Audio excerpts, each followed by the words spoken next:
ಸಪ್ತಶತಿ ಸ್ತೋತ್ರ ಅನ್ನೋದು ಏನಿದೆಯೋ 13 ಅಧ್ಯಾಯಗಳು ಏನಿದೆಯೋ ಅದರಲ್ಲಿ ಅದರ ಒಂದು ಸಂಗ್ರಹ ರೂಪವಾಗಿ ಸಪ್ತಶ್ಲೋಕಿ ದುರ್ಗಾ ಸಪ್ತಶ್ಲೋಕಿ ಎಂಬುದಾಗಿ ಪಾರಾಯಣ ಮಾಡುವಂತಹ ಒಂದು ಕ್ರಮವೂ ಇದೆ. ಆದ್ದರಿಂದ ಅದು ಅದರದೇ ಒಂದು ಸಂಕ್ಷಿಪ್ತವಾದಂತಹ ಒಂದು ವಿಷಯ. ಆದ್ದರಿಂದ ಇದನ್ನು ಪಾರಾಯಣ ಮಾಡಿದಲ್ಲಿ ಆ ಸಪ್ತಶತಿಯನ್ನು ಪಾರಾಯಣ ಮಾಡಿದಂತಹ ಒಂದು ಫಲ ಅನ್ನುವುದು ಅದರಲ್ಲಿ ಒಂದು ಭಾಗವಾದರೂ ನಮಗೆ ಇದರಿಂದ ಪ್ರಾಪ್ತವಾಗುತ್ತೆ ಎಂಬುದಾಗಿ ಶಾಸ್ತ್ರಗಳು ಹೇಳ್ತಾ ಇವೆ. ಹಾಗಾಗಿ ಅದನ್ನು ಇವತ್ತಿನ ದಿವಸ ಇಲ್ಲಿಗೆ ಬಂದಿರತಕ್ಕಂಥ ಎಲ್ಲ ಭಕ್ತರಿಗೂ ಸಹ ಉಪದೇಶ ಮಾಡಬೇಕು, ಕೊನೆಯಲ್ಲಿ ಈ ಸಂದರ್ಭದಲ್ಲಿ ಉಪದೇಶ ಮಾಡಬೇಕು ಎಂಬುದಾಗಿ ಸಂಕಲ್ಪ ಮಾಡಿದ್ದೇವೆ. ಅದರಂತೆ ಈಗ ಹೇಳ್ತೇವೆ. ಜ್ಞಾನಿನಾಮಪಿ ಚೇತಾಂಸಿ ದೇವಿ ಭಗವತೀ ಹಿ ಸಾ ಬಲಾದಾಕೃಷ್ಯ ಮೋಹಾಯ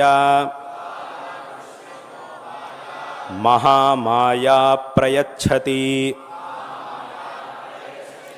ದುರ್ಗೆ ಸ್ಮೃತಾ ಹರಸಿ ಭೀತಿಂ ಅಶೇಷಜಂತೋಃ ಸ್ವಸ್ಥೈ ಸ್ಮೃತಾ ಮತಿಮತೀವ ಶುಭಾನ್ ದದಾಸಿ ದಾರಿದ್ರ್ಯ ದುಃಖ ಭಯಹಾರಿಣಿ ಕಾತ್ವದನ್ಯ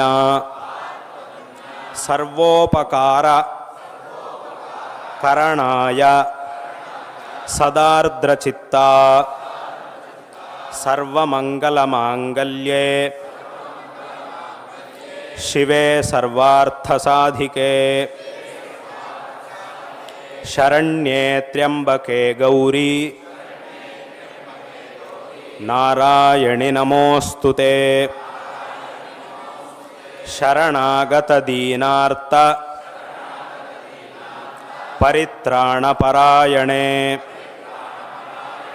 ಸರ್ವಸ್ಯಾರ್ತಿ ಹರೇ ದೇವಿ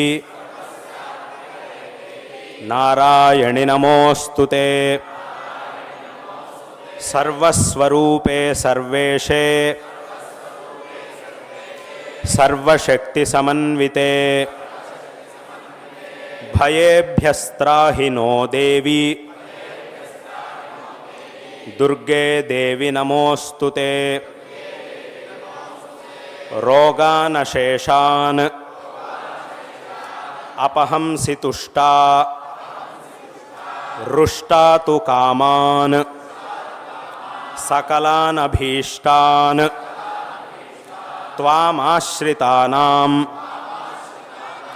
ನ ವಿಪನ್ನರಾಣಾಂ ತ್ವಾಮಾಶ್ರಿತಾ ಹಿ